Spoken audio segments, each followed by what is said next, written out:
Hanji guys, welcome to another live of YouTube and I'm sorry for that. बहुत दिन हो गए मैं कोई वीडियो नहीं अपलोड की थी है ना तो कोई लाइव ਸੈਸ਼ਨ ਸਪੈਸੀਫਿਕਲੀ ਅੱਜ ਤੱਕ ਮੈਂ ਲਾਈਕ ਬਹੁਤ ਜ਼ਿਆਦਾ ਮੈਂ ਘੱਟ ਕੀਤੇ ਹੈਗੇ ਸੋ ਅੱਜ ਥੋੜਾ ਟਾਈਮ ਮਿਲਿਆ ਸੀਗਾ ਤੇ ਮੈਂ ਸੋਚਿਆ ਵੀ ਕਿਉਂ ਨਾ ਇੱਕ ਲਾਈਵ ਸੈਸ਼ਨ ਕੀਤਾ ਜਾਵੇ ਤੇ ਲਾਈਕ ਕਾਫੀ ਦਿਨਾਂ ਬਾਅਦ ਨਾ ਇਹਦੇ ਨਾਲੇ ਫਿਰ ਆਏ ਸੀਗਾ ਵੀ ਪੱਗ ਵੀ ਥੋੜੀ ਵਧੀਆ ਵੱਜੀ ਮੈਂ ਕਿਹਾ ਵੀ ਅੱਜ ਥੋੜਾ ਲੇਟ ਤੱਕ ਆਪਾਂ ਰੱਖਦੇ ਹਾਂ ਤੇ ਵਿਹਲੇ ਹੋ ਕੇ ਫ੍ਰੀ ਹੋ ਕੇ ਤੇ ਫਿਰ ਆਪਾਂ ਕੋਈ ਨਾ ਕੋਈ ਲਾਈਵ ਸੈਸ਼ਨ ਕਰੀਏ ਸੋ ਜੇ ਤੁਹਾਡਾ ਕੋਈ ਵੀ ਕਿਸੇ ਵੀ ਤਰ੍ਹਾਂ ਦਾ ਕੋਈ ਵੀ ਕੁਐਸਚਨ ਹੋਵੇ you can ask over here so that's up to you ਕਿ ਤੁਹਾਡਾ ਕੋਈ ਵੀ ਕੁਐਸਚਨ ਹੈ ਕਿਸੇ ਵੀ ਚੀਜ਼ ਦੇ related just feel free and ask ਉਹਦੇ ਵਿੱਚ ਕੋਈ ਵੀ ਕਿਸੇ ਵੀ ਤਰ੍ਹਾਂ ਦਾ ਡਾਊਟ ਹੋਵੇ it's okay whatever you want to ask you can ਕੋਈ ਉਹ ਨਹੀਂ ਹੈਗਾ ਹਨਾ ਵੀ ਇਹ ਤੁਹਾਡਾ ਕੁਐਸਚਨ ਅਟੈਂਡ ਨਹੀਂ ਕੀਤਾ ਜਾਣਾ ਸਾਰਿਆਂ ਦੇ ਜੋ ਵੀ ਕੁਐਸਚਨਸ ਹੋਣਗੇ please feel free to ask whatever your questions are let's see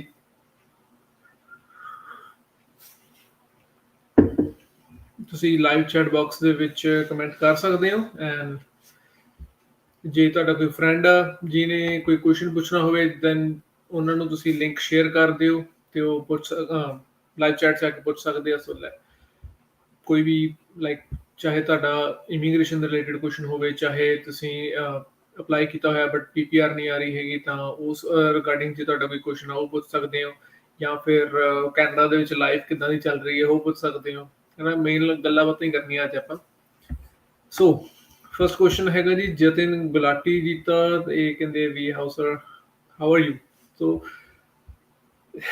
ਜ਼ਿੰਦਗੀ ਚੱਲਦੀ ਪਈ ਹੈ ਜੀ ਠੀਕ ਹੈ ਬਸ ਤੁਰੇ ਫਿਰਦੇ ਆ ਕਾਲਜ ਚਲੇ ਜਾਈਦਾ ਕਾਲਜ ਸਟੱਡੀ ਕਰਕੇ ਕੰਮ ਤੇ ਚਲੇ ਜਾਈਦਾ ਹੈ ਕੰਮ ਤੋਂ ਜਾ ਕੇ ਕਾਲਜ ਏਦਾਂ ਚੱਲਦਾ ਰਹਿੰਦਾ ਸੋ ਏਦਾਂ ਹੀ ਹੈ ਜੀ ਲਾਈਫ ਚੱਲਦੀ ਰਹਿਣੀ ਹੈ ਤੇ ਬਸ ਠੀਕ ਹੈ ਇਹਨਾਂ ਸ਼ੁਕਰ ਹੈ ਕਿ ਹਜੇ ਤੱਕ ਬਿਮਾਰ ਨਹੀਂ ਹੋਏ ਕੈਨੇਡਾ ਤੇ ਰੱਬ ਕਰੇ ਕੋਈ ਬਿਮਾਰ ਨਾ ਹੀ ਹੋਵੇ ਸਭ ਤੋਂ ਵਧੀਆ ਬਸ ਇਹੀ ਹੁੰਦਾ ਸਵੇਰੇ ਉੱਠੀ ਦਾ ਰੋਟੀ ਪਾਣੀ ਬਣਾ ਕੇ ਤੇ ਕੰਮ ਤੇ ਜਾਈਦਾ ਕੰਮ ਤੋਂ ਕਾਲਜ ਚਲੇ ਜਾਈਦਾ ਤੇ ਰਾਤ ਨੂੰ ਫਿਰ 10-11 ਵਜੇ ਘਰੇ ਆਈਦਾ ਆਹੀ ਚੱਲਦਾ ਪਿਆ ਹੋਰ ਕੁਝ ਨਹੀਂ ਚੱਲਦਾ ਬਾਕੀ ਤੁਸੀਂ ਦੱਸੋ ਤੁਹਾਡੀ ਲਾਈਫ ਕਿੱਦਾਂ ਚੱਲਦੀ ਪਈ ਹੈ ਜੇ ਤੁਸੀਂ ਕੈਨੇਡਾ 'ਚ ਹੈਗੇ ਹੋ ਤਾਂ ਕੈਨੇਡਾ 'ਚ ਕਿਵੇਂ ਚੱਲਦੀ ਪਈ ਹੈ ਜੇ ਲਾਈਕ ਇੰਡੀਆ 'ਚੋਂ ਤਾਂ ਇੰਡੀਆ ਕਿੱਦਾਂ ਦਾ ਮਾਹੌਲ ਆ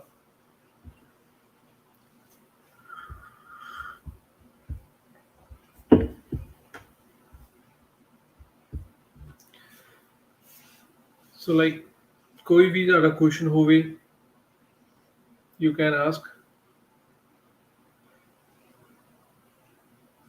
ਬਾਕੀ ਮੈਂ ਜਿਹੜਾ ਲਿੰਕ ਹੈਗਾ ਉਹ ਮੈਂ ਗਰੁੱਪ 'ਚ ਪਾ ਦੇਣਾ ਸੋ ਜੇ ਕਿਸੇ ਦਾ ਵੀ ਕੋਈ ਵੀ ਲਾਈਕ ਕੁਐਸਚਨ ਹੋਇਆ ਤਾਂ ਉਹ ਪੁੱਛ ਲੈਣਗੇ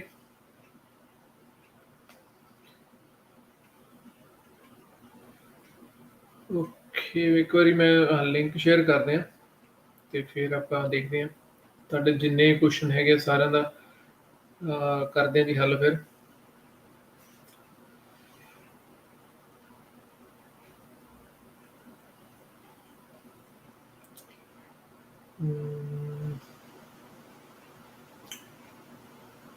ਜਸਟ 2 ਮਿੰਟ ਦਿਓ ਮੈਨੂੰ ਮੈਂ ਸਾਰਿਆਂ ਨੂੰ ਬੁਲਾ ਲਾਂ ਜਿੰਨੇ ਵੀ ਹੈਗੇ ਬੰਦੇ ਆਪਣੇ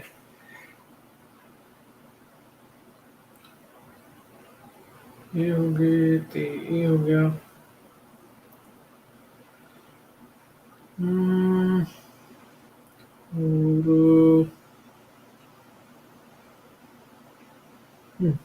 और तकरीबन हो ही गए सारे ओके हाँ जी सो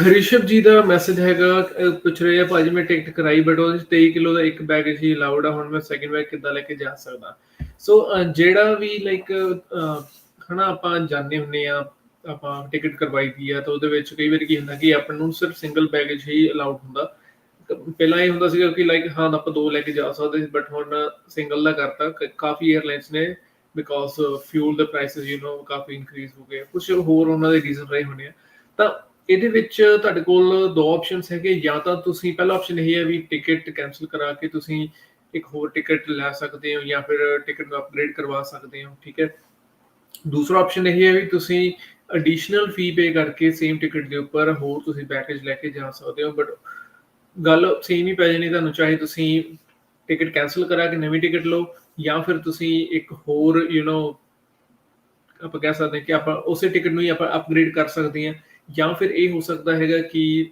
ਤੁਸੀਂ ਇੱਕ ਹੋਰ ਬੈਗ ਲੈ ਕੇ ਤੇ ਉੱਥੇ ਮੌਕੇ ਤੇ ਐਡੀਸ਼ਨਲ ਫੀਸ ਭਰ ਕੇ ਤੁਸੀਂ ਉਹ ਲੈ ਕੇ ਜਾ ਸਕਦੇ ਹੋ।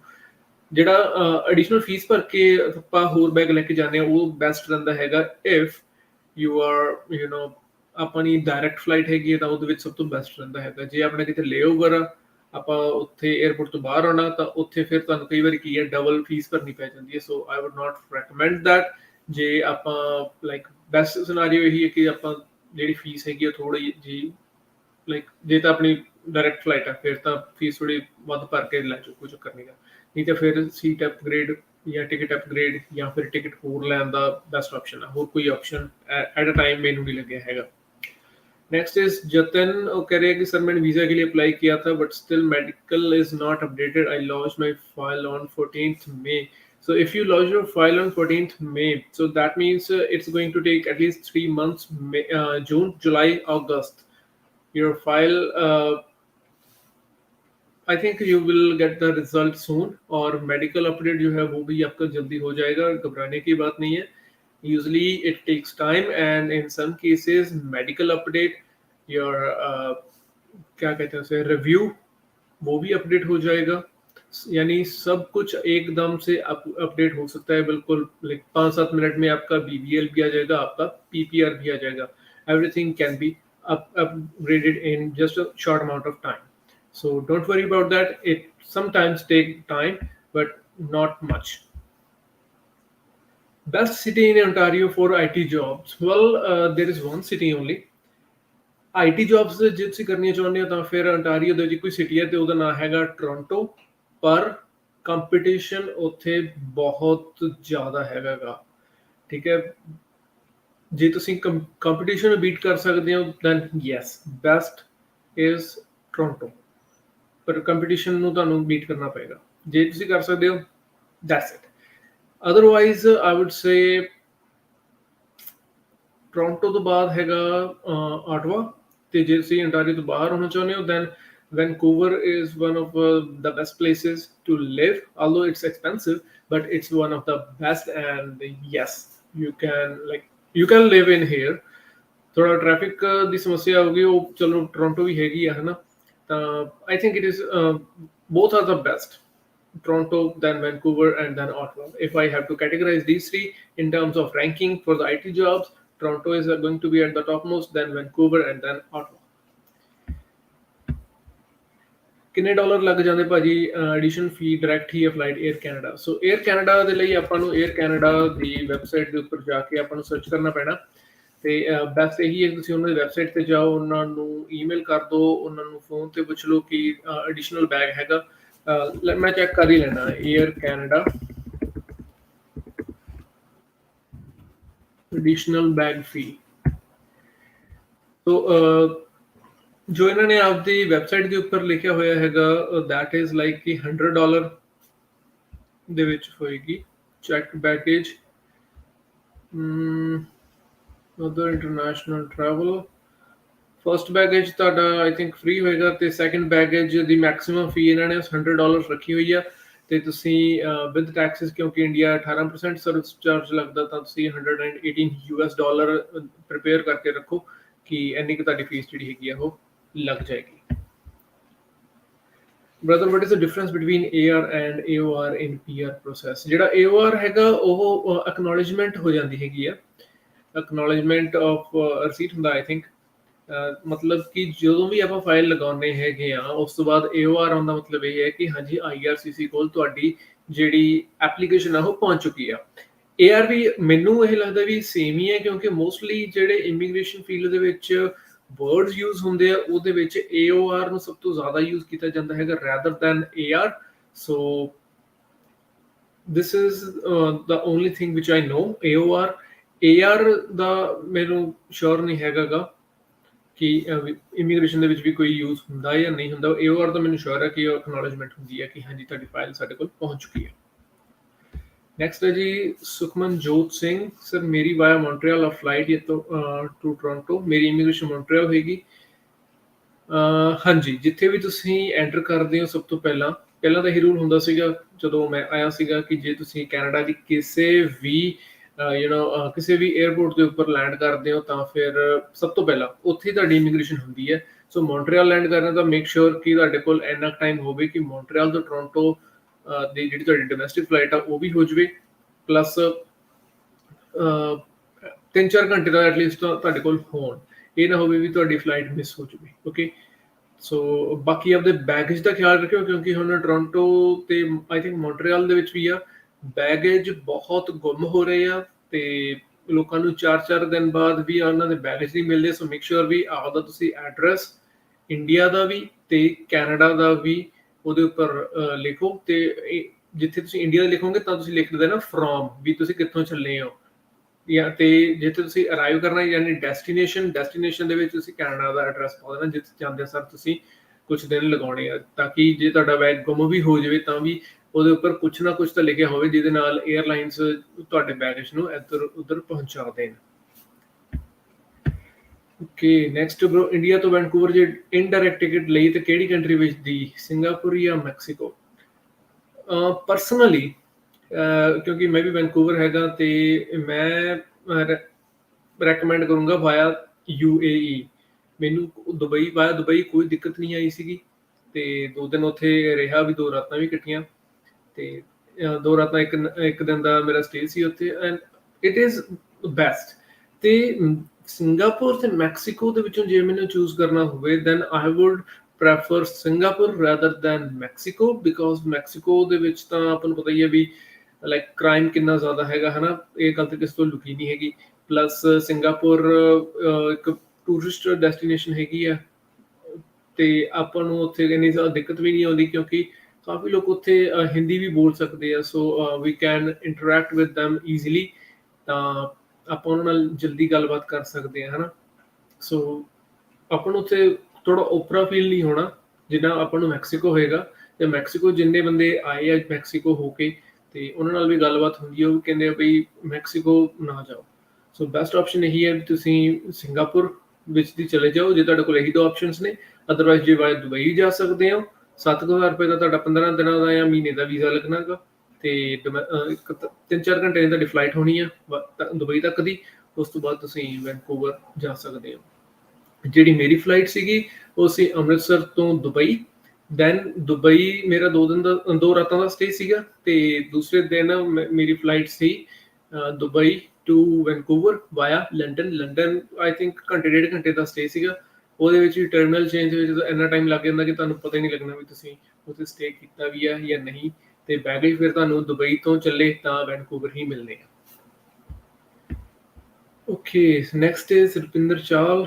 Actually, I have done with studies and now I need to apply for my PGWP. So I just wanted to ask that should I use the same GC key for work permit application, which I used for my student visa, as my login details, me and my agent both have, or should I make new GC key? ਸੋ ਰੁਪਿੰਦਰ ਜੀ ਸਭ ਤੋਂ best option ਇਹੀ ਹੈ ਕਿ ਜੇ ਤੁਸੀਂ ਆਪਦਾ ਉਹੀ GCK ਅਕਾਊਂਟ ਨੂੰ ਕੰਟੀਨਿਊ ਕਰਦੇ ਰਹੋ ਤਾਂ ਬੈਸਟ ਆ, ਕਿਉਂਕਿ ਤੁਹਾਡੀ PR ਦੀ ਐਪਲੀਕੇਸ਼ਨ ਵੀ ਉਹਦੇ ਵਿੱਚ ਹੀ ਲੱਗਣੀ ਹੈ, ਤੁਹਾਡਾ PGWP ਵੀ ਉਹਦੇ ਵਿੱਚ ਹੀ ਲੱਗਣਾ। ਤੇ ਇਨ ਫਿਊਚਰ ਜੇ ਤੁਸੀਂ ਸਟੱਡੀ ਕੰਟੀਨਿਊ ਕਰਨਾ ਚਾਹੁੰਦੇ ਹੋ ਔਨ ਸਟੂਡੈਂਟ ਵੀਜ਼ਾ ਤਾਂ ਵੀ ਤੁਹਾਡੀ ਸੇਮ GCK ਦੇ ਉੱਪਰ ਤੁਹਾਨੂੰ ਕੁਝ ਵੀ ਨਵਾਂ ਕਰਨ ਦੀ ਜ਼ਰੂਰਤ ਨਹੀਂ ਪਏਗੀ ਤੇ ਉਹ ਆਲਰੇਡੀ ਲਿੰਕਡ ਆ ਤੁਹਾਡੇ UCI ਨੰਬਰ ਦੇ ਨਾਲ। ਸੋ ਆਈ ਡੋਂਟ ਥਿੰਕ ਸੋ ਕਿ ਤੁਹਾਨੂੰ ਨਵਾਂ GCK ਬਣਾਉਣ ਦੀ ਜ਼ਰੂਰਤ ਆ। ਹਾਂ, ਤੁਸੀਂ ਪਾਸਵਰਡ ਚੇਂਜ ਕਰਨਾ ਤਾਂ ਕਰ ਸਕਦੇ ਹੋ। ਬਾਕੀ ਜੇ ਤੁਸੀਂ PGWP ਅਪਲਾਈ ਕਰਨਾ ਹੈਗਾ ਤੇ ਤੁਸੀਂ ਸੋਚ ਰਹੇ ਹੋ ਵੀ ਕਿਸੇ ਏਜੰਟ ਤੋਂ ਕਰਵਾਇਆ ਜਾਵੇ ਤਾਂ ਫਿਰ ਤੁਸੀਂ ਮੈਨੂੰ ਇੰਸਟਾਗ੍ਰਾਮ ਦੇ ਉੱਪਰ ਕੰਟੈਕਟ ਕਰ ਸਕਦੇ ਹੋ। ਸਾਡੇ ਕੋਲ ਲਾਈਕ 2-3 ਏਜੰਟਸ ਹੈਗੇ ਆ, ਉਹਨਾਂ ਨਾਲ ਤੁਹਾਡਾ ਮੈਂ ਪੈਚਅਪ ਕਰਾ ਦਾਂਗਾ। Okay, next is thanks for sharing about Singapore. Anyways, I'm also in Vancouver and I came via Mexico. So, how was your experience about Mexico? Did I was I correct or not?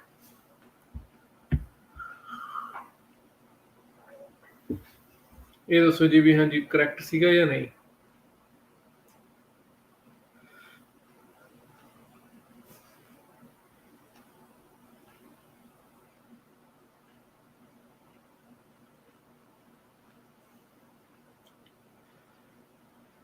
It was quite good, but not safe.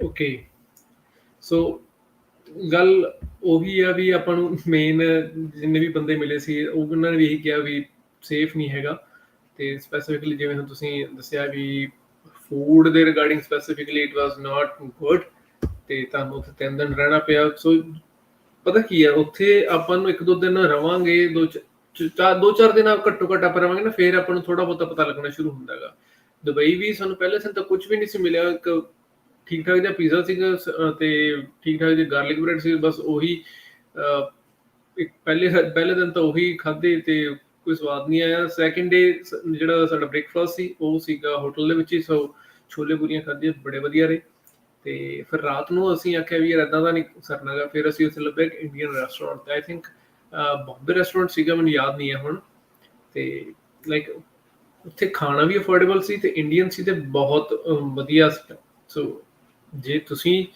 Like ਜਾਣਾ ਹੈਗਾ ਹਨਾ ਤੇ ਮੈਂ ਸਾਰਿਆਂ ਨੂੰ ਇਹ ਰਹੀ ਕਹੂੰਗਾ ਕਿ ਦੁਬਈ ਜ਼ਰੂਰ ਜਾ ਕੇ ਆ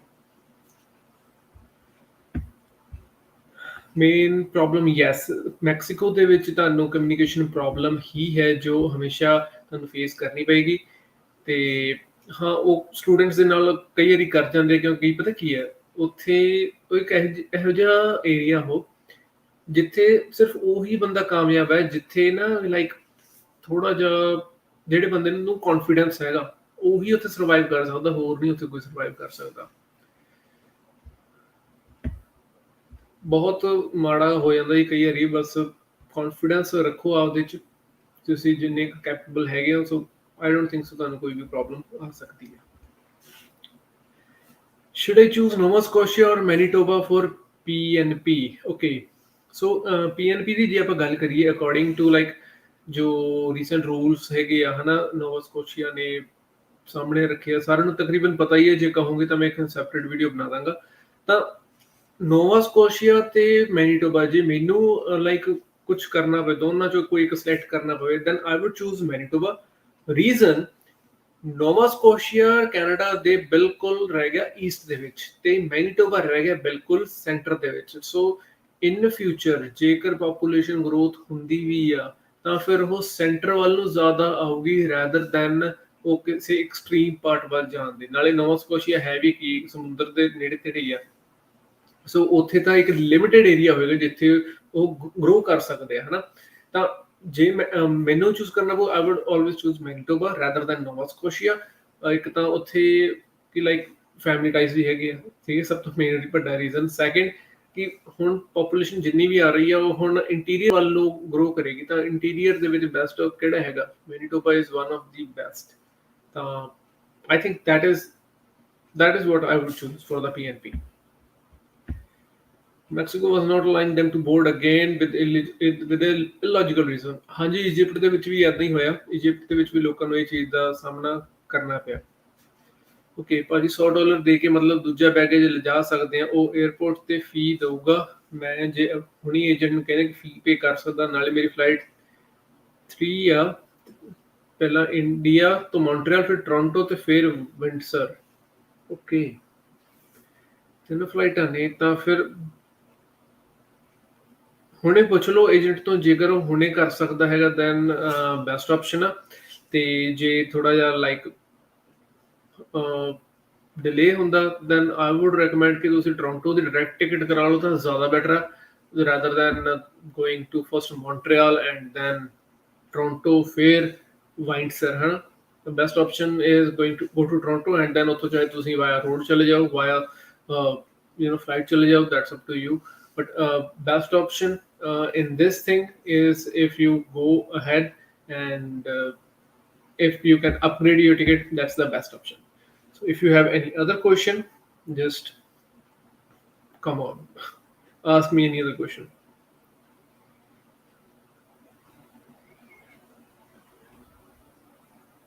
okay network problem like मेरे को ले आया किधर को ले आया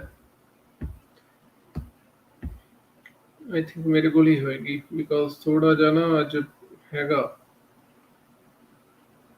ਅੱਜ ਸ਼ਾਮ ਨੂੰ ਨੈਟ ਵੀ ਲਾਈਕ ਕਾਫੀ ਸਲੋ ਚੱਲਦਾ ਪਿਆ ਸੀਗਾ ਨਾ ਟਿਕਟੋਕ ਚੱਲਦਾ ਸੀ ਨਾ ਇੰਸਟਾਗ੍ਰਾਮ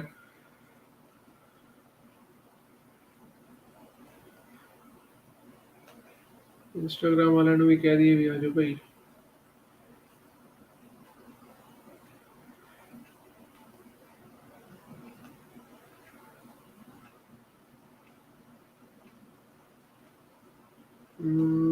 ਕੋਈ ਹੋਰ ਕੁਐਸਚਨ ਹੈਗਾ ਤਾਂ ਜੀ ਪਲੀਜ਼ ਪੁੱਛ ਲਓ।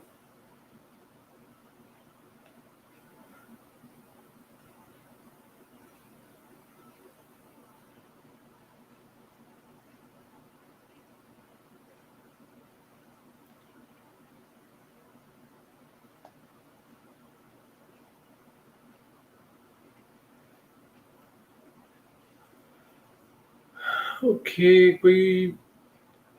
ਕੋਈ ਵੀ ਹੋਰ ਕਿਸੇ ਵੀ ਤਰ੍ਹਾਂ ਦਾ ਕੁਐਸਚਨ।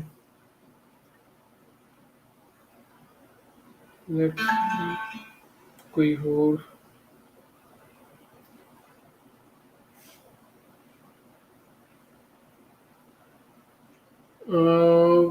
ਰਿਫੰਡਡ ਨਿਊ ਮਤਲਬ ਵਿਸ਼ੇ, ਮੈਂ ਤੁਹਾਡੀ ਗੱਲ ਸਮਝਿਆ ਨਹੀਂਗਾ ਕਿ ਲਾਈਕ ਕਿਸ ਤਰੀਕੇ ਨਾਲ refunded and new, if you can just clarify ਕਿ ਕਹਿਣਾ ਕੀ ਚਾਹ ਰਹੇ ਹੋ।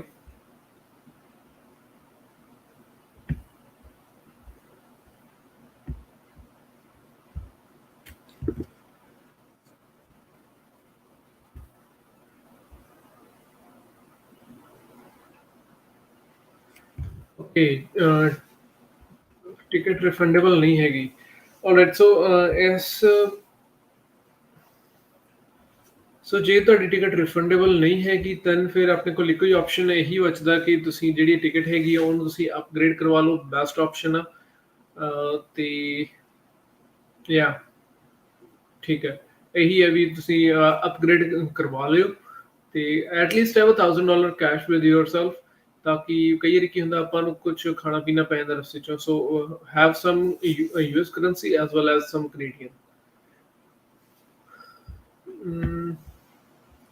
I'm coming after 12. Should I choose Ontario for PR? ਸੋ ਰਿਸ਼ਵ, ਜੇ ਤੁਸੀਂ ਲਾਈਕ ਆ ਰਹੇ ਹੋ ਹਨਾ, ਹਜੇ ਤੁਸੀਂ ਕਾਲਜ ਆਦਾ ਚੂਜ਼ ਕਰਨਾ ਅੰਟਾਰੀਓ ਦਾ, ਹਜੇ ਕੋਈ ਤੁਸੀਂ ਕਾਲਜ ਚੂਜ਼ ਨਹੀਂ ਕੀਤਾ but you are thinking about applying, ਹਨਾ ਤੁਸੀਂ ਆਇਲਸ ਕਰ ਲਈ ਆ 6 ਮਿੰਟ ਤੋਂ ਜ਼ਿਆਦਾ ਹੈਗੇ ਆ ਹਰ ਇੱਕ ਮੋਡਿਊਲ ਦੇ ਵਿੱਚ, then what I would suggest is you should go for Alberta। Alberta ਦਾ ਤੁਸੀਂ ਕੋਈ ਵੀ ਕਾਲਜ ਲੈ ਲਓ, ਉਹਦੇ ਵਿੱਚ ਤੁਹਾਨੂੰ ਬੈਨੀਫਿਟ ਇਹ ਹੋਏਗਾ ਕਿ ਇੱਕ ਤਾਂ ਉੱਥੇ ਗਵਰਨਮੈਂਟ ਕਾਲਜਿਸ ਹੈਗੇ ਆ ਦੋ, ਆਈ ਥਿੰਕ 10 ਕਾਲਜ ਬਹੁਤ ਵਧੀਆ ਨੇ। ਇੱਕ NAIT ਹੈ ਨਾਰਥ ਅਲਬਰਟਾ, ਇੱਕ SAIT ਹੈ ਤੇ ਇੱਕ ਬੋ ਵੈਲੀ ਕਾਲਜ ਆ। ਇਹ ਤਿੰਨੇ ਬਹੁਤ ਵਧੀਆ ਕਾਲਜ ਨੇ। ਜੇ ਤੁਸੀਂ ਇਹਦੇ ਵਿੱਚ ਐਡਮਿਸ਼ਨ ਲੈਂਦੇ ਹੋ ਤਾਂ ਇੱਕ ਤਾਂ ਇਹ ਹੈ ਵੀ ਤੁਸੀਂ 6 ਮਹੀਨੇ ਵਰਕ ਕਰਕੇ, ਸਟੱਡੀ ਤੋਂ ਬਾਅਦ 6 ਮਹੀਨੇ ਵਰਕ ਕਰਕੇ ਤੁਸੀਂ PNP ਦੇ ਲਈ ਐਲੀਜੀਬਲ ਹੋ ਜਾਓਗੇ and then you can apply for PR। Second, ਉੱਥੇ ਲਾਈਕ ਤੁਹਾਨੂੰ ਜਿਹੜਾ ਟੈਕਸ ਹੈਗਾ ਉਹ ਕਾਫੀ ਘੱਟ ਪੈਣਾ। ਹੁਣ ਲਾਈਕ ਇੱਥੇ BC ਦੇ ਵਿੱਚ ਅਸੀਂ 12% ਭਰਦੇ ਹਾਂ, ontario 13% ਆ, ਮੈਨੀਟੋਬਾ ਦੇ ਵਿੱਚ 12% ਆ, ਸੋ ਅਲਬਰਟਾ ਦੇ ਵਿੱਚ 5% ਹੈ ਸਿਰਫ। ਸੋ ਤੁਹਾਨੂੰ ਟੈਕਸ ਜਿਹੜਾ ਹੈਗਾ ਬਹੁਤ ਘੱਟ ਪੈਣਾ। ਥੋੜਾ ਵੈਦਰ ਜ਼ਰੂਰ ਐਕਸਟ੍ਰੀਮ ਆ ਬਟ ਜੇ ਤੁਸੀਂ PR ਹੀ ਵੇਖ ਰਹੇ ਹੋ then I think you should come to Alberta. ਤੇ in future okay, so you say ਕਿ ਉਹ ਤੁਸੀਂ PNP ਦੇ ਲਈ ਅਪਲਾਈ ਨਹੀਂ ਕਰ ਸਕਦੇ ਬਿਕੋਜ਼ ਦੇ select us, it's not guarantee but you will be preferred, ਤੁਹਾਨੂੰ ਪ੍ਰੈਫਰੈਂਸ ਮਿਲੇਗੀ। ਰੀਜ਼ਨ ਇਹ ਆ ਕਿ ਅਲਬਰਟਾ ਨੇ ਹੁਣ ਦੇਖੋ ਕਿਸੇ ਹੋਰ ਪ੍ਰੋਵਿੰਸ ਦੇ ਵਿੱਚ ਤੁਸੀਂ 1 ਸਾਲ 2 ਸਾਲ ਤੁਸੀਂ ਸਟੱਡੀ ਕਰਦੇ ਹੋ, ਠੀਕ ਹੈ, 2 ਸਾਲ ਤੋਂ ਬਾਅਦ ਤੁਹਾਨੂੰ 3 ਸਾਲ ਦਾ ਵਰਕ ਪਰਮਿਟ ਮਿਲਦਾ, +2 ਤੁਸੀਂ ਕੀਤੀ ਹੋਈ ਆ, ontario ਜਾਂ BC ਦੇ ਵਿੱਚ ਆਉਂਗੇ ਤਾਂ ਫਿਰ ਇੱਥੇ ਉਹਨਾਂ ਸਟੂਡੈਂਟਸ ਦੀ ਗਿਣਤੀ ਬਹੁਤ ਜ਼ਿਆਦਾ ਹੈਗੀ ਆ ਜਿਹੜੇ ਆਲਰੇਡੀ ਗ੍ਰੈਜੂਏਟ ਨੇ ਮੇਰੇ ਵਰਗੇ, ਠੀਕ ਹੈ। ਸੋ ਜਦੋਂ ਵੀ ਅਸੀਂ PR ਦੇ ਲਈ ਅਪਲਾਈ ਕਰਨਾ ਹੋਏਗਾ, ਜਦੋਂ ਵੀ ਇਨ ਫਿਊਚਰ ਜੇ ਆਪਾਂ ਕਰਦੇ ਹਾਂ ਤਾਂ ਇਨ ਫਿਊਚਰ ਤਾਂ ਫਿਰ ਪੁਆਇੰਟਸ ਸਾਡੇ ਜ਼ਿਆਦਾ ਬਣਨਗੇ ਰੈਦਰ ਦੈਨ ਕੋਈ ਇਹੋ ਜਿਹਾ ਕੈਂਡੀਡੇਟ ਜਿਹਨੇ +2 ਕੀਤੀ ਹੋਈ ਆ, ਕਿਉਂਕਿ ਸਾਡੇ ਕੋਲ ਗ੍ਰੈਜੂਏਸ਼ਨ ਵੀ ਹੋਊਗੀ, ਵਰਕ ਐਕਸਪੀਰੀਅੰਸ ਵੀ ਹੋਏਗਾ ਇੰਡੀਆ ਤੋਂ ਪਲੱਸ ਇੱਥੋਂ ਦਾ ਵਰਕ ਐਕਸਪੀਰੀਅੰਸ। ਜਦੋਂ ਵੀ ਸਾਡੀ PR ਦੀ ਐਪਲੀਕੇਸ਼ਨ ਹੋਏਗੀ ਤਾਂ ਸਾਨੂੰ ਪ੍ਰੈਫਰੈਂਸ ਦਿੱਤੀ ਜਾਏਗੀ ਰੈਦਰ ਦੈਨ +2 ਕੈਂਡੀਡੇਟ। ਸੋ ਉਸ ਚੀਜ਼ ਨੂੰ ਜੇਕਰ ਆਪਾਂ ਕੰਸੀਡਰੇਸ਼ਨ ਦੇ ਵਿੱਚ ਲੈ ਕੇ ਚੱਲੀਏ ਤਾਂ I think Alberta is one of the best option. Second preference ਜੇ ਮੈਂ ਜਾਣਾ ਚਾਹੂੰਗਾ then I would go for Manitoba, third would be Saskatchewan, then मैं कोई और area देखूंगा like अटलांटिक प्रोविंसेस हो गया या फिर ओंटारियो या BC. First would be Alberta, second would be Manitoba, third Saskatchewan. Okay, next is what is port of entry letter? Also, what is letter of introduction letter in terms of study permit? Okay, port of entry letter ਹੁੰਦਾ ਹੈਗਾ ਤੁਹਾਡਾ ਜਦੋਂ ਵੀ ਤੁਹਾਡੀ PPR ਆ ਜਾਂਦੀ ਹੈ ਹਨਾ. ਮੈਂ ਕੁਐਸਚਨ ਨੂੰ ਓਪਨ ਹੀ ਕਰ ਲੈਣਾ, ਫਿਰ ਇਨ ਫਿਊਚਰ ਜੇ ਤੁਸੀਂ ਰੀਪਲੇ ਦੇਖਣਾ ਹੋਵੇਗਾ ਤੁਹਾਨੂੰ ਪਤਾ ਲੱਗ ਜਾਏਗਾ. ਜਿਹੜਾ ਪੋਰਟ ਆਫ ਐਂਟਰੀ ਲੈਟਰ ਆ, ਜਦੋਂ ਤੁਹਾਡੀ PPR ਆ ਜਾਂਦੀ ਹੈ, ਤੁਸੀਂ ਪਾਸਪੋਰਟ ਭੇਜਦੇ ਹੋ ਸਟੈਂਪਿੰਗ ਦੇ ਲਈ, ਜਦੋਂ ਤੁਹਾਡਾ ਪਾਸਪੋਰਟ ਸਟੈਂਪ ਹੋ ਜਾਂਦਾ ਨਾ, ਇੱਕ ਹੋਰ ਕੋਰਸਪੋਂਡੈਂਸ ਲੈਟਰ ਆਉਂਦਾਗਾ, ਉਹਨੂੰ ਪੋਰਟ ਆਫ ਐਂਟਰੀ ਲੈਟਰ ਕਹਿੰਦੇ ਆ, POE. ਤੇ ਇਮੀਗ੍ਰੇਸ਼ਨ ਦੇ ਉੱਪਰ ਉਹਨੂੰ ਆਥੋਰਾਈਜ਼ੇਸ਼ਨ ਲੈਟਰ ਕਹਿੰਦੇ ਆ. ਮੈਂ ਲੜ ਪਿਆ ਸੀ ਇਸੇ ਗੱਲ ਪਿੱਛੇ, ਮੈਨੂੰ ਉਹ ਕਹਿੰਦੇ ਆਥੋਰਾਈਜ਼ੇਸ਼ਨ ਲੈਟਰ ਦਿਓ. ਮੈਂ ਕਿਹਾ ਵੀ ਮੇਰੇ ਕੋਲ ਤਾਂ ਆਹੀ ਸਾਰੇ ਡਾਕੂਮੈਂਟ ਹੈਗੇ ਆ. ਮੈਂ ਕਿਹਾ ਵੀਜ਼ਾ ਹੈਗਾ, ਵੀਜ਼ੇ ਤੇ ਆਥੋਰਾਈਜ਼ੇਸ਼ਨ ਮਿਲੀ ਹੈ ਤਾਂ ਹੀ ਮੈਂ ਆਇਆ ਇੱਥੇ. ਤੇ ਉਹ ਕਹਿੰਦਾ ਨਹੀਂ ਮੈਨੂੰ ਤਾਂ ਆਥੋਰਾਈਜ਼ੇਸ਼ਨ ਲੈਟਰ ਚਾਹੀਦਾ. ਤੇ ਜਦੋਂ ਫਿਰ ਮੈਂ ਸਾਰੇ ਡਾਕੂਮੈਂਟ ਖਿਲਾਰਤੇ, ਮੈਂ ਕਿਹਾ ਲੱਭ ਭਾਈ, ਮੇਰੇ ਕੋਲ ਤਾਂ ਆਹੀ ਡਾਕੂਮੈਂਟ ਆ. ਫਿਰ ਉਹ ਕਹਿੰਦਾ ਵੀ ਆਹ ਡਾਕੂਮੈਂਟ ਹੈਗਾ, ਤੇ ਉਹ ਪੋਰਟ ਆਫ ਐਂਟਰੀ ਲੈਟਰ ਸੀਗਾ. ਉਹਨੂੰ ਆਪਾਂ ਕਹਿੰਦੇ ਨੇ ਪੋਰਟ ਆਫ ਐਂਟਰੀ ਲੈਟਰ, ਇੱਥੇ ਇਮੀਗ੍ਰੇਸ਼ਨ ਦੇ ਕਹਿੰਦੇ ਆ ਉਹਨੂੰ ਆਥੋਰਾਈਜ਼ੇਸ਼ਨ ਲੈਟਰ. ਸੋ ਇਸ ਚੀਜ਼ ਦਾ ਖਿਆਲ ਰੱਖਿਓ. ਉਹ ਕੋਰਸਪੋਂਡੈਂਸ ਲੈਟਰ ਹੁੰਦਾ ਜਿਹੜਾ PPR ਤੋਂ ਬਾਅਦ ਹੁੰਦਾ. ਹੁਣ ਹੈਗਾ letter of introduction. So usually ਇਹ ਇੰਨੀ ਵਾਈਡਲੀ ਯੂਜ਼ਡ ਟਰਮ ਨਹੀਂ ਹੈਗੀ ਲੈਟਰ ਆਫ ਇੰਟਰੋਡਕਸ਼ਨ. ਇਹਦੇ ਵਿੱਚ ਆਈ ਥਿੰਕ ਇਹੀ ਹੋਏਗਾ ਕਿ ਜਿਸ ਤੱਕ ਮੈਨੂੰ ਲੱਗਦਾ ਤੁਹਾਡਾ ਆਫਰ ਲੈਟਰ ਹੋ ਸਕਦਾ, ਜਾਂ ਫਿਰ ਇਹਦੇ ਵਿੱਚ ਇਹ ਕਾਲਜ ਵੱਲੋਂ ਕਨਫਰਮੇਸ਼ਨ ਹੋ ਸਕਦੀ ਹੈ ਕਿ ਹਾਂਜੀ ਤੁਸੀਂ ਰਜਿਸਟਰਡ ਸਟੂਡੈਂਟ ਹੋ, ਤੇ ਤੁਹਾਡਾ ਜਿਹੜਾ ਤੁਹਾਡੇ ਕੋਲ ਇੰਨੇ ਕੋਰਸਿਸ ਹੈਗੇ ਵੀ ਤੁਹਾਨੂੰ ਫੁੱਲ ਟਾਈਮ ਸਟੂਡੈਂਟ ਕੰਸੀਡਰ ਕੀਤਾ ਜਾਵੇ, ਨਾ ਕਿ ਪਾਰਟ ਟਾਈਮ. ਆਈ ਥਿੰਕ ਇਹੀ ਆ, ਹੋਰ ਕੋਈ ਲੈਟਰ ਆਫ ਇੰਟਰੋਡਕਸ਼ਨ ਦਾ ਮੇਰੇ ਧਿਆਨ ਦੇ ਵਿੱਚ ਹੈ ਨਹੀਂਗਾ ਕੀ ਹੈਗਾ. ਓਕੇ, ਸੁਖਮਨਜੋਤ ਸਿੰਘ ਨੂੰ ਡਰ ਹੈ ਕਿ ਇਮੀਗ੍ਰੇਸ਼ਨ ਦੇ ਉੱਪਰ ਕਿੰਨੇ ਕੁ ਕੁਐਸਚਨ ਪੁੱਛੇ ਜਾਂਦੇ ਆ. ਸੋ ਮੈਂ 3 ਜਗ੍ਹਾਵਾਂ ਦਾ ਮੈਂ ਐਕਸਪੀਰੀਅੰਸ ਦੱਸਦਾ. ਮੇਰਾ ਤਾਂ ਵੈਨਕੂਵਰ ਹੋਇਆ ਸੀਗਾ, ਤੇ ਟੋਰਾਂਟੋ ਜਿੰਨੇ ਵੀ ਜਾਂਦੇ ਹੈਗੇ ਆ ਜਾਂ ਮੌਂਟਰੀਅਲ ਜਾਂਦੇ ਆ, ਉਹਨਾਂ ਤੋਂ ਬਹੁਤ ਜ਼ਿਆਦਾ ਕੁਐਸਚਨਿੰਗ ਕੀਤੀ ਜਾਂਦੀ ਆ ਕਿ ਲਾਈਕ ਤੁਹਾਡਾ ਆਫਰ ਲੈਟਰ ਕੀ ਆ, ਹਨਾ, ਦਿਖਾਓ, ਤੇ ਤੁਹਾਡਾ ਕਾਲਜ ਕਿਹੜਾ, ਤੁਹਾਡਾ ਕੋਰਸ ਕਿਹੜਾ, ਤੁਸੀਂ ਕਿਉਂ ਕਰਨਾ ਹੈ ਉਹ ਕੋਰਸ, ਤੁਹਾਡੇ ਬੈਂਕ ਸਟੇਟਮੈਂਟ ਦਿਖਾਓ, GIC ਹੈਗੀ ਹੈ ਕਿ ਨਹੀਂ ਉਹ ਦਿਖਾਓ. ਤਾਂ ਉੱਥੇ ਬਹੁਤ ਜ਼ਿਆਦਾ ਕੁਐਸਚਨਿੰਗ ਹੁੰਦੀ ਹੈ. ਵੈਨਕੂਵਰ ਟੋਟਲ ਚਿਲ, ਠੀਕ ਹੈ. ਉੱਥੇ ਮੈਂ ਉਹਦਾ ਐਕਸਪੀਰੀਅੰਸ ਦੱਸਦਾ. ਵੈਨਕੂਵਰ ਲੈਂਡ ਹੋਇਆ ਤੇ ਮੈਨੂੰ ਆਏ ਸੀਗਾ ਕਿ ਪਤਾ ਨਹੀਂ ਕਿੰਨੇ ਕੁਐਸਚਨ ਪੁੱਛਣਗੇ, ਤੇ ਮੇਰੇ ਕੋਲ ਨਾ ਇੰਨੇ ਸਾਰੇ ਡਾਕੂਮੈਂਟ ਸੀਗੇ. ਮੈਂ ਕਿਹਾ ਜਿਹੜਾ ਵੀ ਆਇਆ ਆਪਾਂ ਦਿਖਾ ਦੇਣਾ, ਹਾਂਜੀ ਸਾਡੇ ਕੋਲ ਹੈਗੇ ਆ. ਹਰ ਇੱਕ ਡਾਕੂਮੈਂਟ 2 ਕਾਪੀਆਂ ਸੀਗੀਆਂ, ਓਰੀਜਨਲ ਪਲੱਸ 2 ਕਾਪੀਜ਼, ਹਨਾ. ਤੇ ਜਦੋਂ ਗਏ ਤੇ ਉਦੋਂ ਮਾਸਕ ਜ਼ਰੂਰੀ ਹੁੰਦੇ ਸੀ, ਤੇ ਉਹ ਕਹਿੰਦੇ ਵੀ ਠੀਕ ਹੈ ਜੀ ਮਾਸਕ ਉਤਾਰੋ. ਮੈਂ ਮਾਸਕ ਉਤਾਰਿਆ, ਕਹਿੰਦੇ ਠੀਕ ਹੈ. ਡੇਟ ਆਫ ਬਰਥ ਮੈਂ ਦੱਸਤੀ, ਕਹਿੰਦੇ ਠੀਕ ਹੈ ਜੀ ਜਾਓ. ਬਸ ਆਹੀ ਦੋ ਕੁਐਸਚਨ ਸੀਗੇ. ਇੱਕ ਤਾਂ ਮਾਸਕ ਉਤਾਰਨ ਨੂੰ ਕਿਹਾ ਸੀ, ਇੱਕ ਡੇਟ ਆਫ ਬਰਥ ਪੁੱਛੀ, ਬਸ. ਹੋਰ ਜਿਹੜੇ ਸੀਗੇ ਉਹਨਾਂ ਤੋਂ ਪੁੱਛਿਆ ਵੱਧ ਤੋਂ ਵੱਧ ਉਹਨਾਂ ਦਾ ਐਡਰੈਸ, ਉਹਨਾਂ ਦਾ ਨਾਮ, ਫੋਟੋ ਮੈਚ ਕੀਤੀ, ਬਸ ਜੀ ਜਾਓ. ਤੇ ਜਿਵੇਂ ਟੋਰਾਂਟੋ ਤਾਂ ਵੀ 100 ਸਟੂਡੈਂਟ ਬੈਠਾ ਰਹਿੰਦਾ ਹੈਗਾ ਏਅਰਪੋਰਟ ਦੇ ਉੱਪਰ, ਹਾਂਜੀ ਸਾਡੀ ਹੁਣ ਇਮੀਗ੍ਰੇਸ਼ਨ ਹੋਣ ਵਾਲੀ ਹੈ. ਵੈਨਕੂਵਰ ਮੈਕਸੀਮਮ 30 ਪੀਪਲ ਸੀਗੇ, ਤੇ ਉਹ ਮੈਨੂੰ ਲੱਗਦਾ ਮੈਨੂੰ 2 ਘੰਟੇ ਲੱਗੇ ਹੋਣੇ ਮੈਕਸੀਮਮ ਜਹਾਜ਼ ਚੋਂ ਨਿਕਲ ਕੇ. ਫਿਰ ਇੱਕ ਜਿਹੜਾ ਪ੍ਰੀਲਿਮਿਨਰੀ ਹੁੰਦਾ ਹੈਗਾ ਇਮੀਗ੍ਰੇਸ਼ਨ ਤੁਹਾਡਾ, ਜਿੱਥੇ ਤੁਹਾਡਾ ਆਥੋਰਾਈਜ਼ੇਸ਼ਨ ਲੈਟਰ ਜਾਂ ਪੋਰਟ ਆਫ ਐਂਟਰੀ ਲੈਟਰ ਦੇਖਦੇ ਆ, ਤੇ ਇੱਕ ਕਿਓਸਕ ਜੇ ਬਣੇ ਹੁੰਦੇ ਆ, ਉੱਥੇ ਤੁਸੀਂ ਆਪਣੀ ਡਿਟੇਲਸ ਫਿਲ ਆਊਟ ਕਰਨੀ ਹੁੰਦੀ ਹੈ ਉਹ. ਤੇ ਫਿਰ ਇਮੀਗ੍ਰੇਸ਼ਨ ਦੇ ਉੱਪਰ ਜਿਹੜੇ ਤੁਹਾਨੂੰ 2-3 ਕੁਐਸਚਨ ਪੁੱਛਦੇ ਆ ਵੈਨਕੂਵਰ 'ਚ, ਉਹ ਤੇ ਬੈਗੇਜ ਲੱਭਣਾ ਪਲੱਸ ਕੋਵਿਡ ਟੈਸਟ, ਇਹ ਸਾਰੇ ਪ੍ਰੋਸੈਸ ਨੂੰ 2 ਘੰਟੇ ਲੱਗੇ ਸੀ, ਦੈਟਸ ਇਟ. ਤੇ ਟੋਰਾਂਟੋ ਦੇ ਵਿੱਚ ਤਾਂ ਇਹ ਵੀ ਸੁਣਿਆ ਹੈਗਾ ਵੀ 2-3 ਘੰਟੇ ਤਾਂ ਤੁਹਾਨੂੰ ਸਿਰਫ ਇਮੀਗ੍ਰੇਸ਼ਨ ਦੇ ਵਿੱਚ ਜਿਹੜੇ ਤੁਹਾਡਾ ਇੰਟਰਵਿਊ ਹੁੰਦਾ ਉਹਦੀ ਵੇਟਿੰਗ ਦੇ ਵਿੱਚ ਹੀ ਲੰਘ ਜਾਂਦੇ ਆ. ਸੋ ਉਹ ਦੇਖ ਲਓ ਵੀ ਜੇ ਤਾਂ ਤੁਹਾਡਾ ਵੀ ਜੇ ਤਾਂ ਤੁਸੀਂ ਟੋਰਾਂਟੋ ਲੈਂਡ ਕਰ ਰਹੇ ਹੋ ਤਾਂ ਠੀਕ ਹੈ, ਜੇ ਮੌਂਟਰੀਅਲ ਲੈਂਡ ਕਰ ਰਹੇ ਹੋ ਤਾਂ ਵੀ ਇਹੀ ਏਦਾਂ ਹੀ ਚੱਲਣਾ, ਜੇ ਵੈਨਕੂਵਰ ਲੈਂਡ ਕਰ ਰਹੇ ਹੋ ਚੱਲ ਲੈ ਤੇ. Okay, thank you. And another question in Saskatchewan. Can you explain PR if someone come after 12? So basically 12th ਤੋਂ ਬਾਅਦ ਜਿੰਨੇ ਵੀ ਕੈਂਡੀਡੇਟਸ ਆਉਂਦੇ ਹੈਗੇ ਹਨ, ਤਾਂ ਉਹਨਾਂ ਦੇ ਲਈ ਇੱਕੋ ਹੀ ਆਪਸ਼ਨ ਹੁੰਦਾ, ਤੇ ਉਹ ਹੁੰਦਾ ਹੈਗਾ ਕਿ ਲਾਈਕ ਤੁਸੀਂ PNP ਦੇ ਥਰੂ PR ਲੈ ਸਕਦੇ ਹੋ. ਹੋਰ ਕੋਈ ਵੱਡਾ ਆਪਸ਼ਨ ਆਪਣੇ ਕੋਲ ਨਹੀਂ ਹੁੰਦਾ. ਤੇ ਜੇ ਆਪਾਂ ਪੀਆਰ ਲੈ ਰਹੇ ਹਾਂ, ਸੌਰੀ ਪੀਐਨਪੀ ਦੇ ਥਰੂ ਆਪਾਂ ਪੀਆਰ ਦੇ ਲਈ ਅਪਲਾਈ ਕਰ ਰਹੇ ਹਾਂ ਨਾ, ਤਾਂ ਫਿਰ ਆਪਾਂ ਨੂੰ ਮੇਨ ਉੱਥੋਂ ਦੀ ਜੋ ਵੀ ਰਿਕੁਆਇਰਮੈਂਟਸ ਹੁੰਦੀਆਂ ਨੇ, ਜਿਵੇਂ ਸਸਕੈਚੁਅਨ ਦੇ ਵਿੱਚ ਆਈ ਥਿੰਕ SIRS ਸਿਸਟਮ ਚੱਲਦਾ ਸਿਰਸ, ਤੇ ਉਹਦੇ ਵਿੱਚ ਤੁਹਾਡੇ ਪੁਆਇੰਟਸ ਕੈਲਕੂਲੇਟ ਹੁੰਦੇ ਆ, ਪੁਆਇੰਟਸ ਦੇਖਣੇ ਪੈਣਗੇ ਐਟ ਅ ਟਾਈਮ ਕੀ ਰਿਕੁਆਇਰਮੈਂਟਸ ਨੇ ਸਸਕੈਚੁਅਨ ਦੀਆਂ, I am not sure about that, ਤੇ ਉਹ ਤੁਹਾਨੂੰ SINP ਦੀ ਵੈਬਸਾਈਟ ਦੇ ਉੱਪਰ ਜਾ ਕੇ ਹੀ ਪਤਾ ਕਰਨੀਆਂ ਪੈਣਗੀਆਂ। ਬਟ ਇੰਨਾ ਹੈਗਾ ਵੀ ਉੱਥੇ ਕੰਪੀਟੀਸ਼ਨ ਓਨਾ ਹੈ ਨਹੀਂ, ਓਨੀ ਮਾਰਾਮਾਰੀ ਹੈ ਨਹੀਂ ਪੀਐਨਪੀ ਦੇ ਲਈ, ਜਿਹੜੀ ਤੁਹਾਨੂੰ ਓਨਟਾਰੀਓ ਤੇ BC ਦੇ ਵਿੱਚ ਦੇਖਣ ਨੂੰ ਮਿਲੇਗੀ। ਸਸਕੈਚੁਅਨ ਦੇ ਵਿੱਚ ਬਹੁਤ ਜ਼ਿਆਦਾ ਘੱਟ ਇੰਡੀਅਨ ਸਟੂਡੈਂਟਸ ਹੋਣਗੇ, ਪਰ ਉਹਦੇ ਵਿੱਚ ਤੁਹਾਨੂੰ ਕਿਤੇ ਨਾ ਕਿਤੇ ਇਹ ਬੈਨੀਫਿਟ ਹੋ ਸਕਦਾ, ਜਿਵੇਂ ਹੁਣ ਬਿੱਲ C-19 ਆ ਰਿਹਾ, ਤੇ ਜੇਕਰ ਮੰਨ ਲਓ ਇਮੀਗ੍ਰੇਸ਼ਨ ਮਿਨਿਸਟਰ ਨੇ ਇਹ ਫੈਸਲਾ ਕਰ ਲਿਆ ਵੀ ਹਾਂਜੀ ਅਸੀਂ ਸਸਕੈਚੁਅਨ ਦੇ ਵਿੱਚ ਇੰਡੀਅਨ ਸਟੂਡੈਂਟਸ ਜਾਂ ਜਿਹੜੇ PR ਦੇ ਲਈ ਐਲੀਜੀਬਲ ਨੇ ਉਹਨਾਂ ਨੂੰ ਅਸੀਂ ਪ੍ਰਮੋਟ ਕਰਨਾ ਹੈਗਾ, ਤਾਂ ਫਿਰ ਉਹਦੇ ਵਿੱਚ ਤੁਹਾਡਾ ਨੰਬਰ ਕਾਫੀ ਜਲਦੀ ਪੈ ਸਕਦਾ ਰੈਦਰ ਦੈਨ ontario ਔਰ BC। ਤਾਂ ਇਹੀ ਹੈਗਾ ਕਿ ਤੁਸੀਂ ਪਹਿਲਾਂ ਆਪਦੀ ਸਟੱਡੀ ਕਰੋ, ਦੈਨ ਫਿਰ ਤੁਸੀਂ ਵਰਕ ਪਰਮਿਟ ਤੇ ਜਦੋਂ ਆ ਜਾਓਗੇ, ਉਸ ਤੋਂ ਬਾਅਦ ਤੁਸੀਂ ਆਪਦੀ PR ਲਈ ਅਪਲਾਈ ਕਰ ਸਕੋਗੇ। ਬਾਕੀ ਦੇਖੋ, ਜੇ TR to PR ਜਿਹੜਾ ਨਵਾਂ ਪ੍ਰੋਗਰਾਮ ਆ ਰਿਹਾ, ਜੇ ਉਹਦੇ ਵਿੱਚ ਨੰਬਰ ਜਿਵੇਂ ਕਾਫੀ ਲੋਕਾਂ ਦਾ ਹੁਣ ਪਏਗਾ ਹਨਾ, ਕਾਫੀ ਸਟੂਡੈਂਟਸ ਦਾ ਪਏਗਾ, ਤਾਂ ਉਹ one of the best option ਰਹੇਗਾ। ਤੇ ਆਈ ਥਿੰਕ ਉਹ ਸਾਰਿਆਂ ਨੂੰ ਇਕੁਅਲ ਅਪਰਚੁਨਿਟੀ ਦੇਗਾ ਜਿਹੜੇ ਕਿ ਕੈਨੇਡਾ ਦੇ ਵਿੱਚ ਐਜ਼ ਅ ਸਟੂਡੈਂਟ ਆਏ ਨੇ। ਹੋਰ ਕੋਈ ਕੁਐਸਚਨ ਹੈ ਜੀ ਤਾਂ ਉਹ ਦੱਸੋ, ਉਹ ਸੋਲਵ ਆਊਟ ਆਪਾਂ ਕਰਦੇ ਹਾਂ।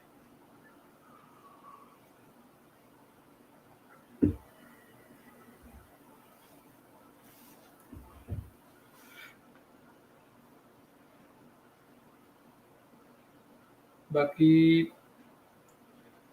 ਇਹ ਵੀ ਦੱਸ ਦਿਓ ਵੀ ਜੇ ਆਪਾਂ ਰੈਗੂਲਰ ਕਰ ਲਈਏ ਇਸ ਤਰ੍ਹਾਂ ਦਾ ਲਾਈਕ YouTube ਲਾਈਵ, ਇੱਕ ਸੈਕਿੰਡ,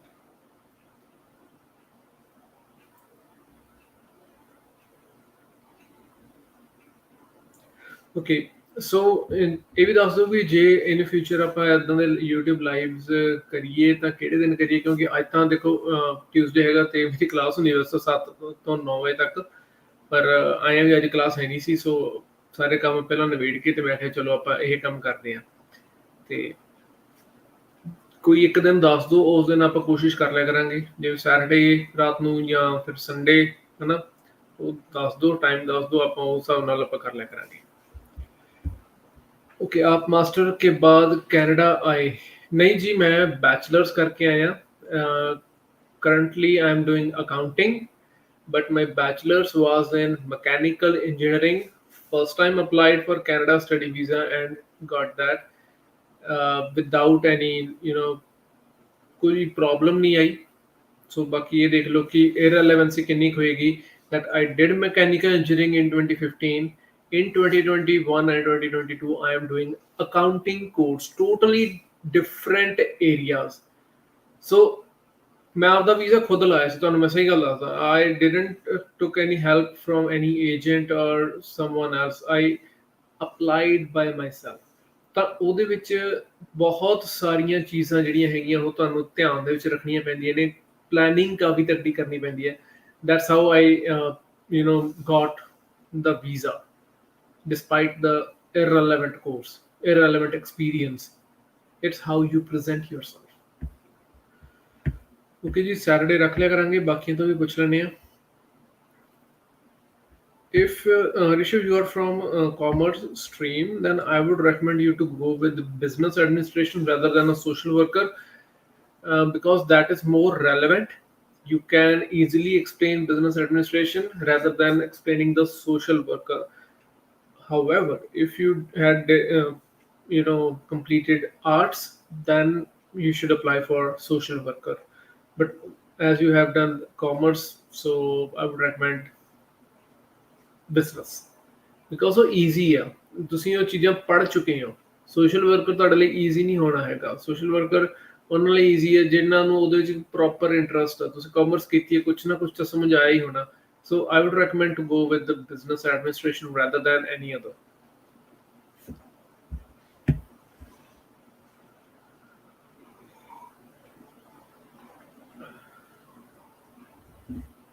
ਬਾਕੀ ਹੋਰ ਕੋਈ ਕੁਐਸਚਨ ਹੋਵੇ ਤਾਂ ਤੁਸੀਂ ਪੁੱਛ ਸਕਦੇ ਹੋ।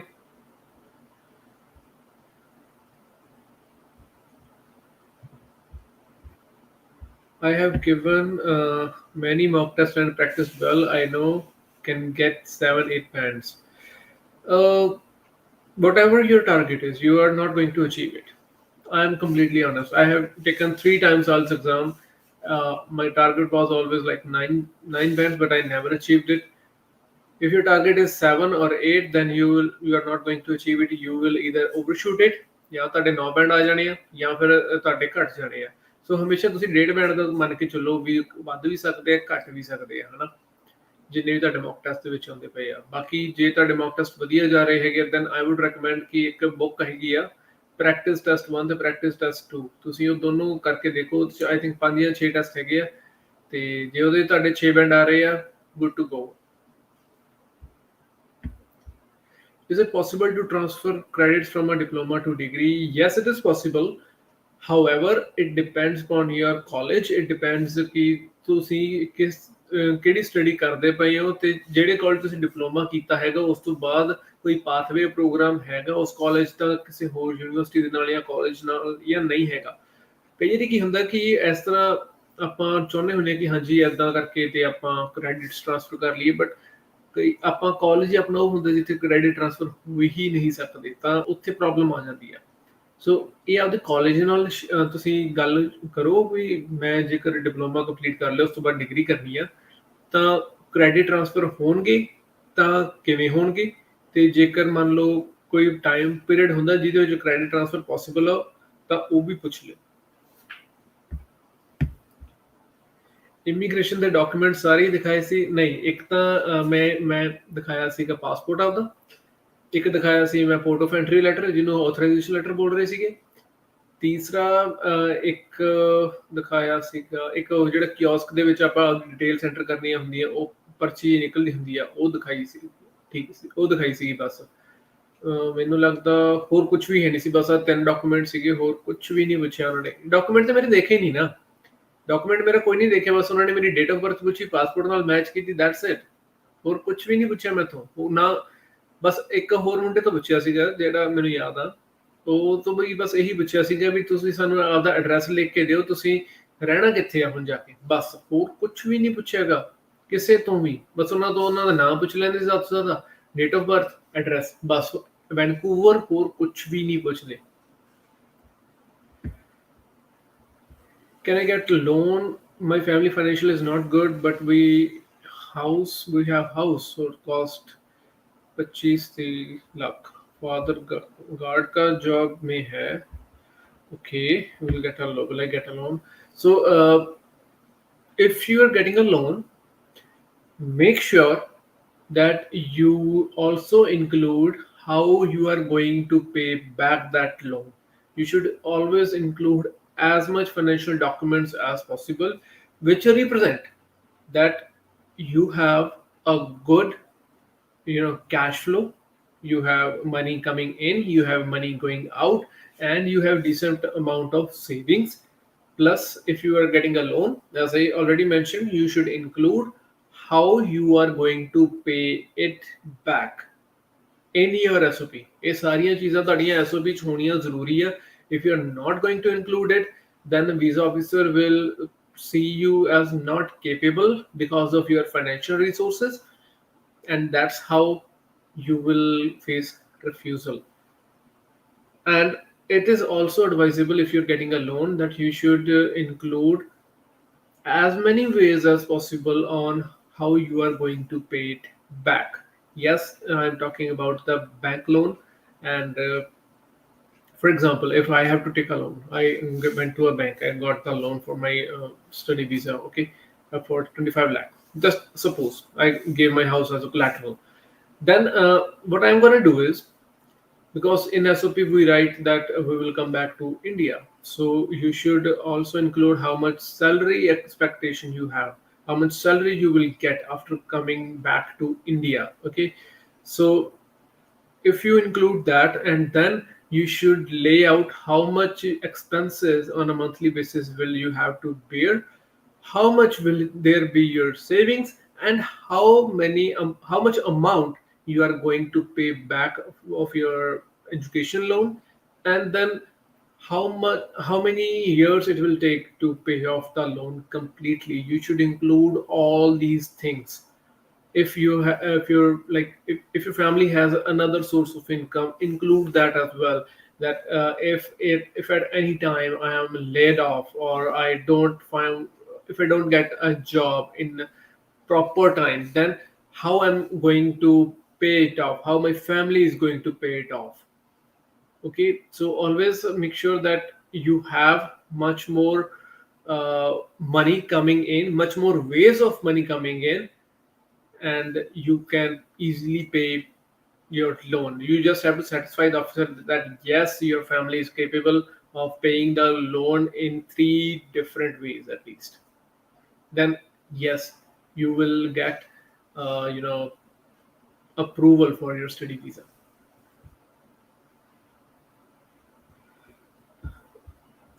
ਡਿਗਰੀ ਡਿਪਲੋਮਾ ਦੋਨਾਂ ਲਈ ਹੀ ਲੋਨ ਮਿਲਦਾ ਕਿ ਇੱਕ ਲਈ? ਦੋਨਾਂ ਲਈ ਮਿਲ ਸਕਦਾ, ਡਿਗਰੀ ਦੇ ਲਈ ਵੀ ਡਿਪਲੋਮਾ ਦੇ ਲਈ ਵੀ। ਪਰ ਇਹਦੇ ਵਿੱਚ ਐਂ ਕਿ ਤੁਹਾਨੂੰ ਬੈਂਕ ਦੇ ਅੱਗੇ ਵੀ ਆਪਦਾ ਕੇਸ ਜਿਹੜਾ ਹੈਗਾ ਉਹ ਰਿਪਰੈਜ਼ੈਂਟ ਕਰਨਾ ਪੈਂਦਾ, ਕਿਸ ਤਰੀਕੇ ਦੇ ਨਾਲ ਤੁਸੀਂ ਸਟੱਡੀ ਕਰੋਗੇ ਤੇ ਕਿਸ ਤਰੀਕੇ ਦੇ ਨਾਲ ਤੁਸੀਂ ਆਪ ਜਿਹੜਾ ਲੋਨ ਲਓਗੇ ਉਹਨੂੰ ਪੇ ਬੈਕ ਕਰੋਗੇ।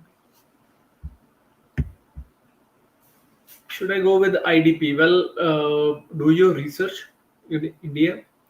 Like how you were, which one is the best?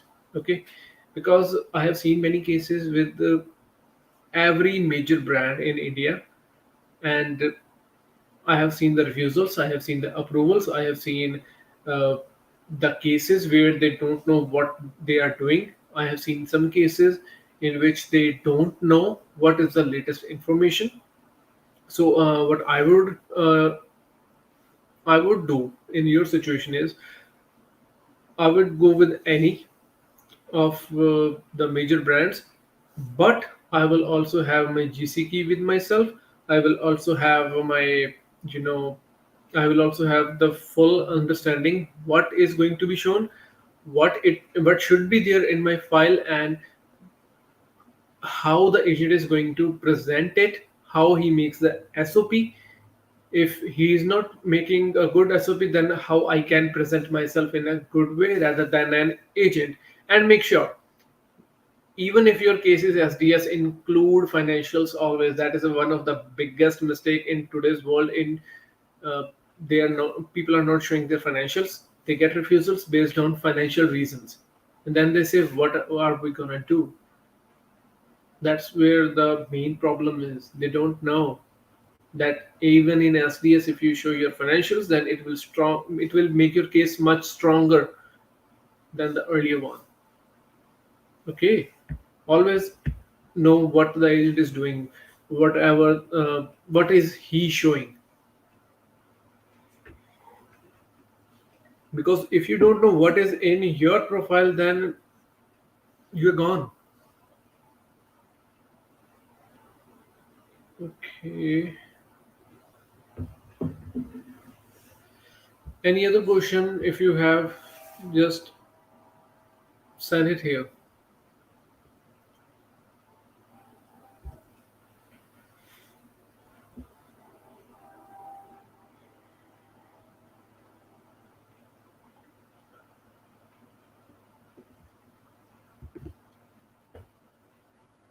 Any kind of question.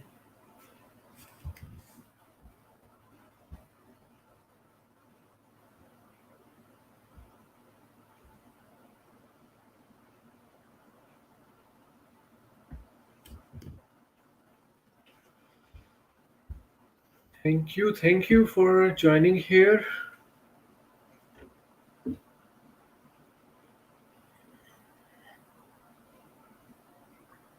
Also, I'm going to have another show like this on Saturday, and I'll try to have mic with me, because like in this way you are getting a lot of noise, I know, but on Saturday I'll try to have a mic ready for this thing, because it is better if we have mic, right?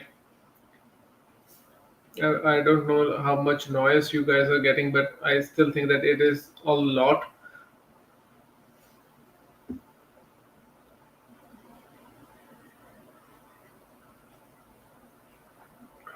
ਬਾਕੀ ਗੱਲ ਇਹ ਵੀ ਆ ਕਿ ਜਿਹੜਾ ਮੈਂ next live ਕਰਨਾ ਹੈਗਾ, ਹੁਣ ਤਾਂ ਜਿਵੇਂ ਆਪਾਂ ਇੱਕਦਮ ਹੀ ਕਰ ਰਹੇ ਹਾਂ ਨਾ, ਨੈਕਸਟ ਲਾਈਵ ਜਿਹੜਾ ਹੈਗਾ ਉਹ ਆਪਾਂ ਅਨਾਉਂਸਮੈਂਟ ਕਰ ਲਾਂਗੇ ਪਹਿਲਾਂ ਹੀ ਕਿ ਕਿਹੜੇ ਦਿਨ ਕਰਨਾ, ਤੇ ਉਸ ਦਿਨ ਫਿਰ ਆਪਾਂ ਪ੍ਰੋਪਰ ਕਰਕੇ ਨਾ ਸਾਰਾ ਸੈਟਅਪ, ਤੇ ਫਿਰ ਆਪਾਂ ਲਾਈਕ ਪਹਿਲਾਂ ਅਨਾਉਂਸਮੈਂਟ ਹੋਊਗੀ ਤਾਂ ਫਿਰ ਕਾਫੀ ਲੋਕ ਆ ਵੀ ਜਾਣਗੇ ਹਨਾ ਕਿ ਸਾਡੀ ਇਹ ਪ੍ਰੋਬਲਮ ਹੈਗੀ ਆ, ਇਹ ਸੋਲਵ ਕਰ ਦਿਓ।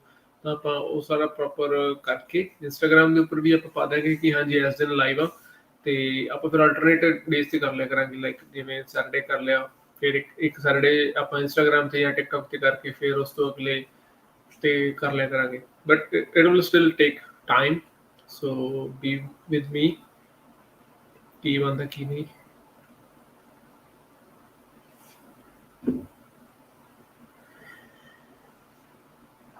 ਚਲੋ ਠੀਕ ਹੈ ਜੀ, ਫਿਰ 11 ਵਜਣ ਵਾਲੇ ਇੱਥੇ ਤਾਂ ਰਾਤ ਦੇ। ਸੋ ਆਈ ਥਿੰਕ ਬਹੁਤ ਆ। ਜੇ ਤੁਹਾਡਾ ਕੋਈ ਵੀ ਕੁਐਸਚਨ ਹੋਵੇ ਤਾਂ ਤੁਸੀਂ ਮੈਨੂੰ ਇੰਸਟਾਗ੍ਰਾਮ ਦੇ ਉੱਪਰ ਮੈਨੂੰ ਮੈਸੇਜ ਕਰ ਸਕਦੇ ਹੋ। ਮੇਰਾ user name Navpreet Singh Canada ਹੈਗਾ, ਤੇ you can just text me on that and I will tell you whatever I know regarding anything, and then let's see what will happen. Rishabh, I'm sorry, I don't know much about the loan where you should get either from Unigrad or Make Scholar. But the thing is, you should do the research. Okay, you have time right now. You should do the research where you can get more affordable loan, where you can get less interest rate, where you can get better terms and conditions. Just do your research and then choose one. Okay. So one more thing, try to reach out to those people who already took loan and they are now paying it back. Just know what are their experiences and then make one decision. Okay. So I think that's it, guys. It's around 11 in the night, so I have to take a sleep, and tomorrow I have to go and record a lot of videos for the work, and I'll soon share what I do for work, and how I prepared my SOP and everything. I'll share with you guys. But I study, but it's my college. I'll share soon. So that's it. Thank you. Make sure to follow me on Instagram, and if you are in Canada, follow me on TikTok as well, and also subscribe the channel. So if you have any doubt, just comment or you know send that message to me on TikTok or Instagram. ਭਾਜੀ ਇਹਨਾਂ ਦੱਸ ਦਿਓ, bag ਸਾਨੂੰ last destination ਤੇ ਹੀ ਮਿਲਦੇ ਆ ਨਾ, ਜਾ ਕੇ ਜਿੰਨੀ ਵਾਰੀ ਫਲਾਈਟ ਚੇਂਜ ਹੋਊਗੀ ਉਦੋਂ ਮਿਲਦੇ। ਦੇਖੋ, ਜੇ ਤਾਂ ਤੁਹਾਡੀ ਸਿੰਗਲ ਟਿਕਟ ਆ, ਠੀਕ ਹੈ, ਜਿਵੇਂ ਅੰਮ੍ਰਿਤਸਰ ਤੋਂ ਦੁਬਈ ਦੀ ਮੇਰੀ ਸੀਗੀ ਇੱਕ ਸਿੰਗਲ ਅਲੱਗ ਤੋਂ ਟਿਕਟ, ਦੁਬਈ ਤੋਂ ਵੈਨਕੂਵਰ ਦੀ ਮੇਰੀ ਸਿੰਗਲ ਸੀਗੀ ਟਿਕਟ ਵਿਦ ਲੇ ਓਵਰ ਇਨ ਲੰਡਨ। ਤਾਂ ਮੈਨੂੰ ਮੈਂ ਪਹਿਲਾਂ ਅੰਮ੍ਰਿਤਸਰ ਉੱਥੋਂ ਚੱਲਿਆ, ਉੱਥੋਂ ਮੈਂ ਬੈਗਸ ਦਿੱਤੇ, ਚੈੱਕ ਇਨ ਕਰਾਏ, ਤੇ ਫਿਰ ਮੈਨੂੰ ਮਿਲੇ ਉਹ ਦੁਬਈ ਲੈ ਕੇ ਫਿਰ ਬੈਗ ਮੈਂ ਆਪਦਾ ਹੋਟਲ ਚਲਾ ਗਿਆ, ਤੇ ਉਸ ਤੋਂ ਬਾਅਦ ਫਿਰ ਮੈਂ ਦੁਬਈ ਚੈੱਕ ਇਨ ਕੀਤੇ, ਤਾਂ ਫਿਰ ਮੈਨੂੰ ਲੰਡਨ ਬੈਗ ਨਹੀਂ ਮਿਲੇ, ਮੈਨੂੰ ਉਹ ਮਿਲੇ ਵੈਨਕੂਵਰ ਦੇ ਵਿੱਚ। ਜਦੋਂ ਉਹ ਸਟ੍ਰੈਪ ਲਗਾਉਂਦੇ ਆ ਨਾ ਤੁਹਾਡੇ ਬੈਗ ਦੇ ਉੱਪਰ, ਤਾਂ ਉਹਦੇ ਉੱਪਰ ਲਿਖਿਆ ਹੁੰਦਾ ਕਿ ਤੁਹਾਨੂੰ ਉਹ ਕਿੱਥੇ ਮਿਲਨੇ ਆ। ਬਾਕੀ ਤੁਸੀਂ ਜਦੋਂ ਚੈੱਕ ਇਨ ਕਰੋਗੇ ਤਾਂ ਉੱਥੇ ਵੀ ਤੁਸੀਂ ਪੁੱਛ ਸਕਦੇ ਹੋ ਕਿ ਹਾਂਜੀ ਮੈਨੂੰ ਬੈਗ ਕਿੱਥੇ ਮਿਲਨੇ ਆ, ਠੀਕ ਹੈ, ਉਹਨਾਂ ਤੋਂ ਪੁੱਛ ਲਿਓ, ਦੇ ਵਿਲ ਟੈਲ ਯੂ।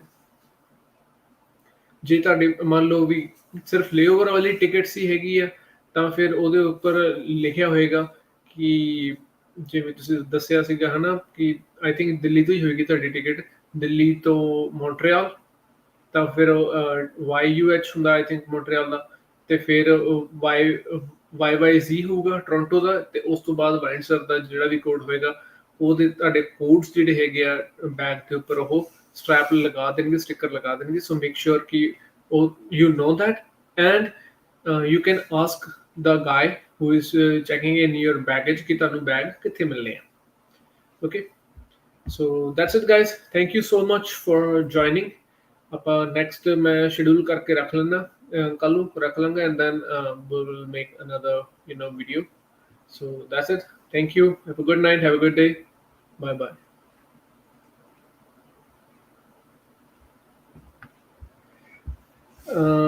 ਮੇਰੀ ਇੰਸਟਾ ਆਈਡੀ ਦਾ ਮੈਂ ਯੂਜ਼ਰ ਨੇਮ ਇੱਥੇ ਟਾਈਪ ਕਰਨਾ ਪਿਆ।